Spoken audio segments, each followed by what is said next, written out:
Frères et sœurs, l'évangile de ce jour se voudrait comme un résumé du parcours du chrétien, des ténèbres de sa condition de pécheur à la lumière de sa nouvelle condition, fils et fille de Dieu, à l'instar du Christ, fils unique du Père. Saint Paul synthétise cet itinéraire dans son exhortation dans la lettre qu'il adresse aux chrétiens de la ville d'Éphèse. « Frères, autrefois, vous étiez dans les ténèbres. Maintenant, dans le Seigneur, vous êtes lumière. » Avec la conséquence pratique et immédiate, conduisez-vous comme des enfants de lumière. C'est-à-dire, poursuit saint Paul, par la bonté, la justice et la vérité. Il achève par cette belle recherche, sachez reconnaître ce qui est capable de plaire au Seigneur. Une grande sainte trop méconnue, la fille du roi Louis XI, sainte Jeanne de France, fondatrice des Sœurs Annonciades, a rédigé dans ce sens une belle prière, toute simple, mais qui fait du bien à l'âme de celui qui la prononce et s'efforce de la vivre, de l'incarner. Je vous la livre. Ô Marie, Vierge et Mère de Jésus, donnez-moi de penser, de dire et de faire ce qui plaît le plus à Dieu et à vous-même. Frères et sœurs, n'hésitez pas à prier cette humble et courte supplique à Marie, car qui mieux qu'elle peut nous aider à prier et plaire au Seigneur. Sainte Thérèse de l'Enfant Jésus revient souvent aussi sur ce plaisir fait à Dieu. Faire plaisir à Dieu, cela peut paraître un peu puéril, un peu naïf, un peu enfantin. Pourtant, c'est profondément lié à l'amour, car aimer, c'est faire plaisir. Faire plaisir, cela veut dire aimer en acte, et pas seulement en parole, quoique certaines paroles puissent faire plaisir également. Dans cette période de confinement, l'occasion nous est donnée de chercher comment faire plaisir à Dieu, ce qui est capable de lui plaire. Saint Paul précise bien que c'est ainsi que nous vivrons en enfants de lumière et nous vaincrons par l'amour les ténèbres du péché. En effet, souvent nous nous trompons de perspective.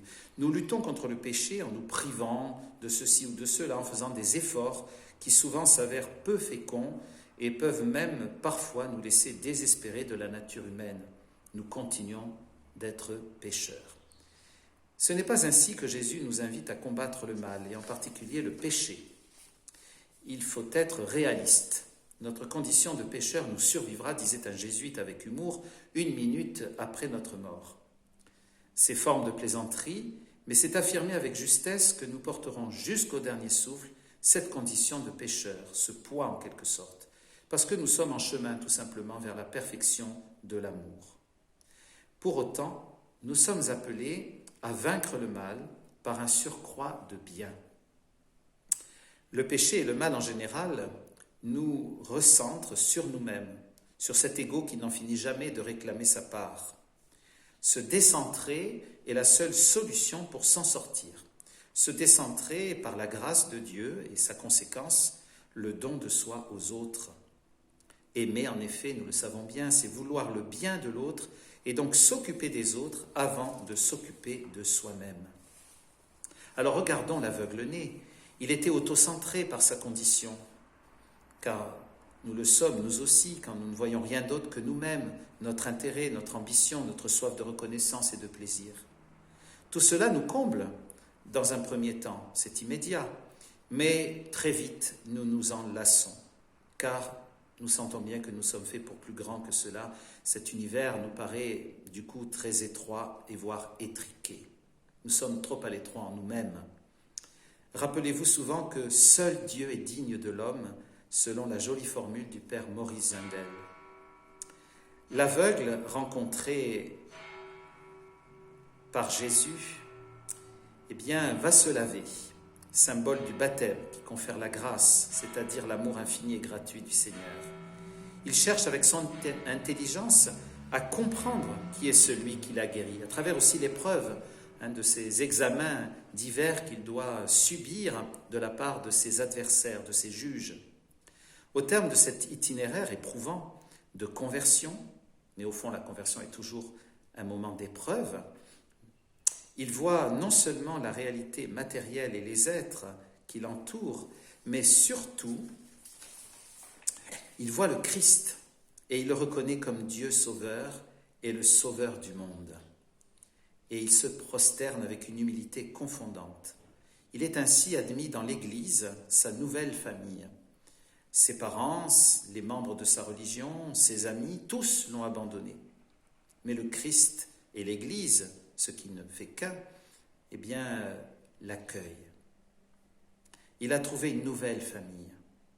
Ses yeux se sont enfin ouverts et élargis. Il est passé des ténèbres d'une vie sans but, routinière et triste, à la lumière qui donne de voir avec le regard même de Dieu les êtres, les choses, l'histoire du monde. C'est ce nouveau regard, frères et sœurs, que donne la grâce du baptême, par la foi, l'espérance et la charité. Continuons notre carême en approfondissant notre relation au Christ, en vivant le plus possible avec humilité et détermination l'Évangile. N'ayons pas ce genre de comportement que nous voyons parfois s'étaler autour de nous, de repli sur soi, de quant à soi, de survie. Nous avons en nous un surcroît de vie par le baptême, par la grâce, par l'Esprit Saint. Est-ce que nous mesurons cette chance? Est-ce que nous mesurons cette grâce qui nous a été faite?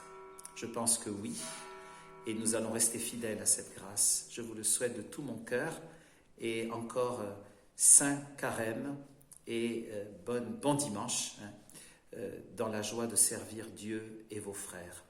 Amen.